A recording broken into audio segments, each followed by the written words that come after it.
परम पिता परमात्मा पूर्ण ब्रह्म, सारी सृष्टि के रचनहार कुल मालिक कबीर परमेश्वर जी की असीम रजा से आप चंद पुण्यात्माएं सत्संग सुनने के लिए उपस्थित हुए।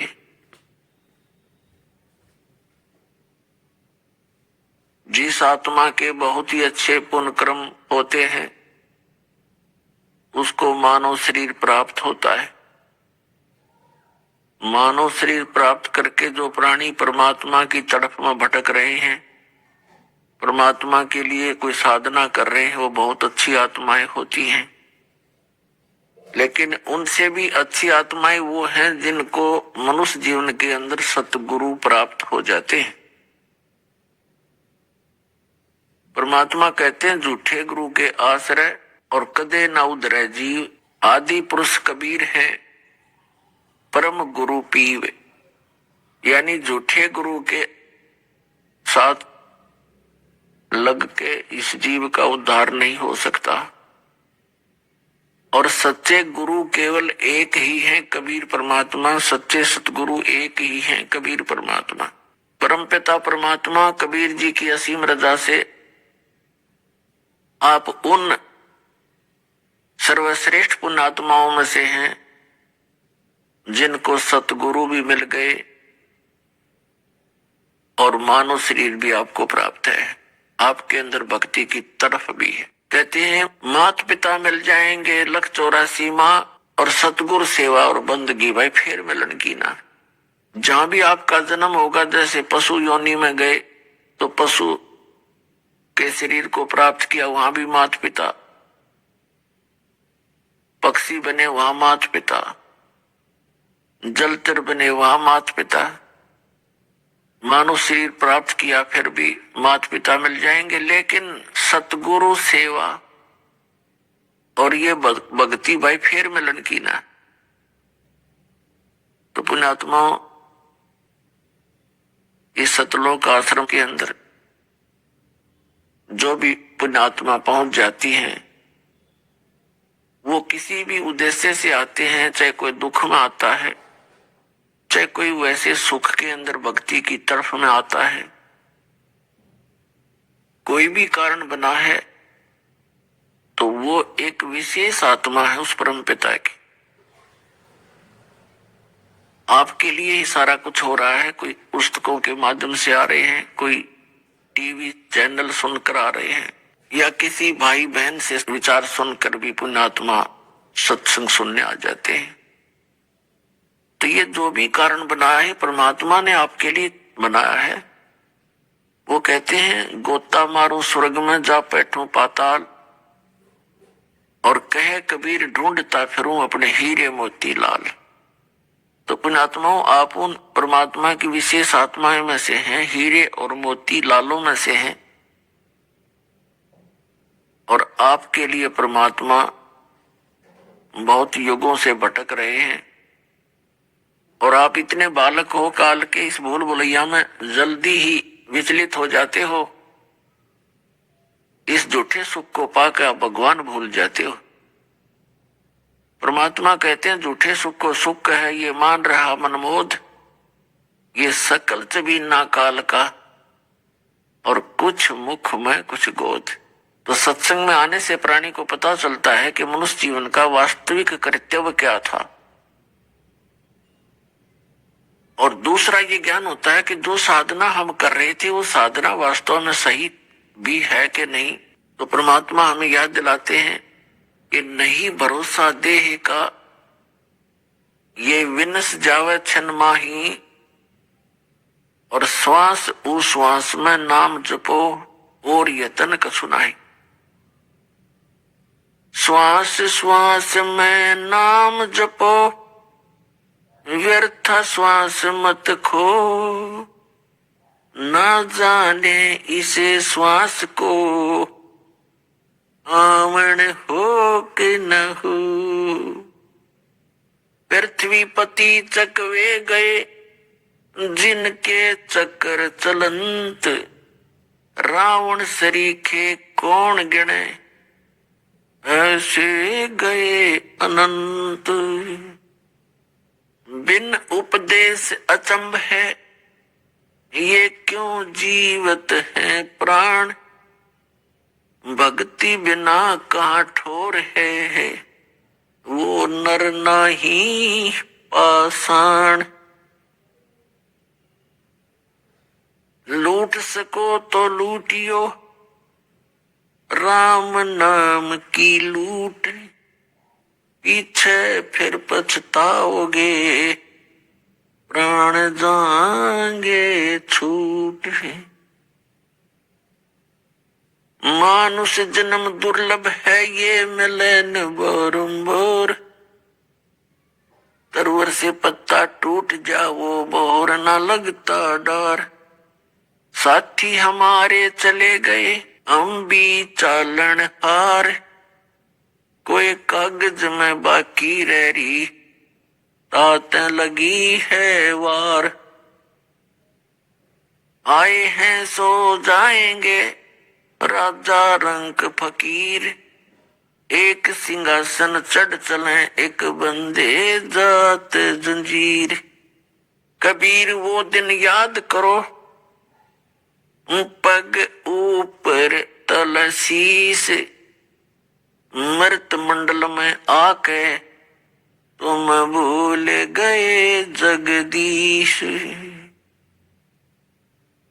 परमपिता कहते हैं कि जिसमें आप मां के गर्भ में होते हो, उस समय आप महादुखी होते हो।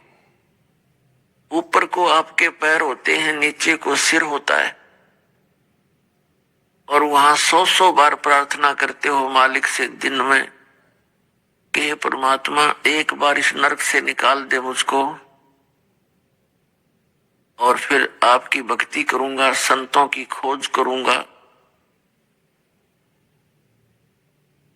और अपने इस जन्म मरण के झंझट को छुटवाऊंगा, इससे मुक्ति पाऊंगा। और जब परमात्मा रजा करते हैं, आपके शरीर को सकुशल मां के गर्भ से बाहर निकाल देते हैं, बाहर आकर आप भूल जाते हो परमपिता को।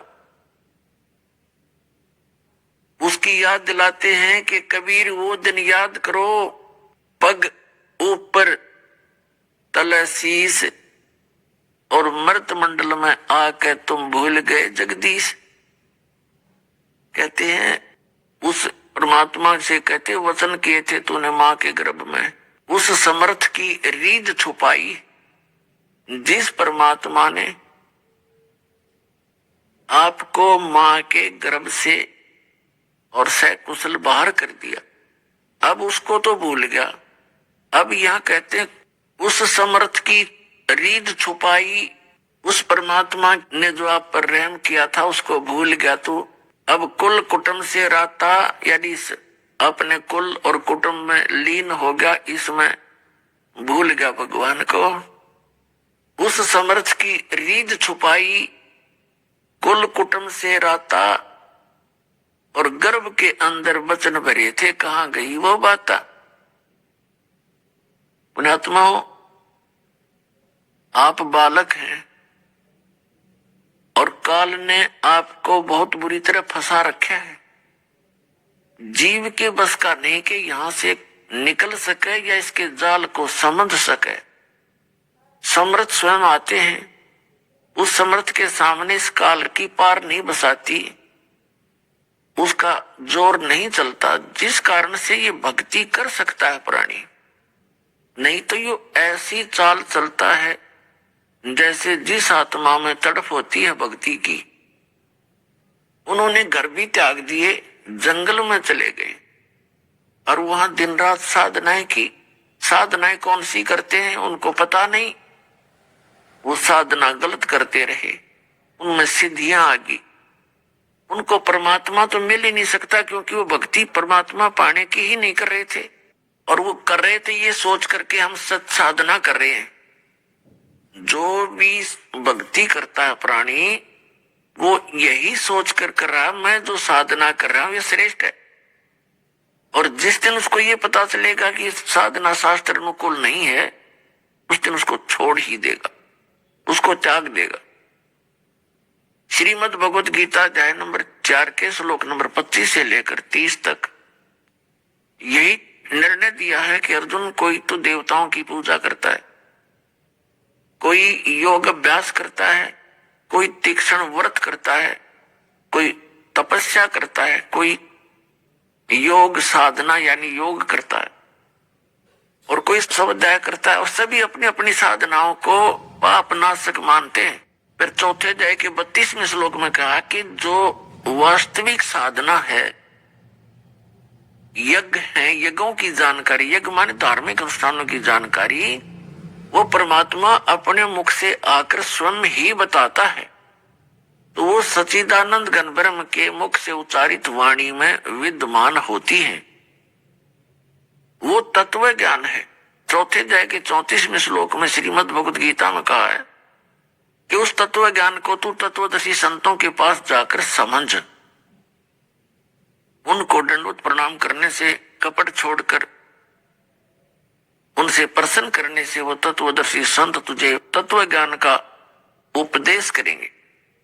इससे सिद्ध है कि एक तो गीता ज्ञान दाता उस तत्व ज्ञान से परिचित नहीं है, दूसरा ये है कि वो यथार्थ ज्ञान परमात्मा ही आकर बताता है। तो 600 वर्ष पहले आकर के उस कबीर परमेश्वर ने बनारस में 120 वर्ष रहे, भारत की पावन धरती पर, और यहां पर उन्होंने अपने मुख कमल से जो तत्व ज्ञान बोला उसको कबीर वाणी बोलते हैं, कबीर सागर, कबीर शब्दावली, कबीर बीजक।